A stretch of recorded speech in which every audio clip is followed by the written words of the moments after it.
धुळे जिल्ह्याला आज मुसळधार पावसाचा इशारा देण्यात आलाय। मध्यरात्रीपासून सुरू असलेल्या पावसामुळे वातावरणात मोठा बदल झाल्याचं पाहायला मिळतंय।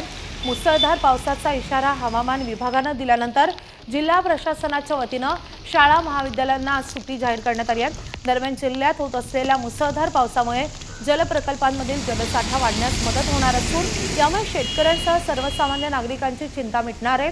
धुळे जिल्ह्यातील पावसाचा आढावा घेतलेला आहे आमचे प्रतिनिधी धनंजय दीक्षित यांनी।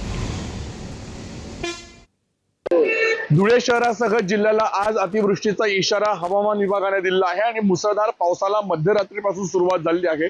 संपूर्ण जिल्ह्यामध्ये पावसाला सुरुवात झाली आणि यामुळे जनजीवन जे आहे ते पूर्णपणे विस्कळीत झाल्याचं पाहायला मिळतंय।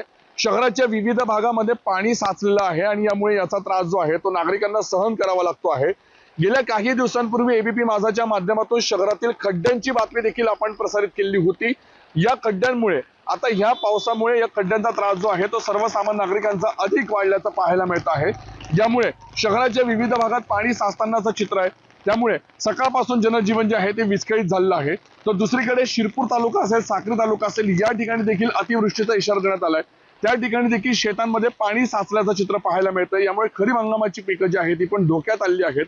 त्यामुळे एकंदरीतच दुसरीकडे या पावसामुळे जलसाठ्यांमध्ये वाढ होणार असल्याने सर्वसामान्य नागरिकांसह शेतकऱ्यांची चिंता जरी मिटणार असली तरी दुसरीकडे मात्र या अतिवृष्टीमुळे जनजीवन जे आहे ते विस्कळीत झाल्याचं पाहायला मिळत आहे। आपण जर बघितलं तर आज या अतिवृष्टीच्या इशाऱ्यामुळे शहरामधील जिल्ह्यामध्ये सगळ्या शाळा महाविद्यालयांना सुट्टी देखील आज जाहीर करण्यात आली आहे।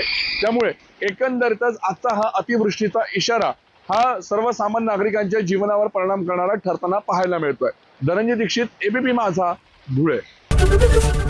एबीपी माझा, उघडा डोळे बघा नीट।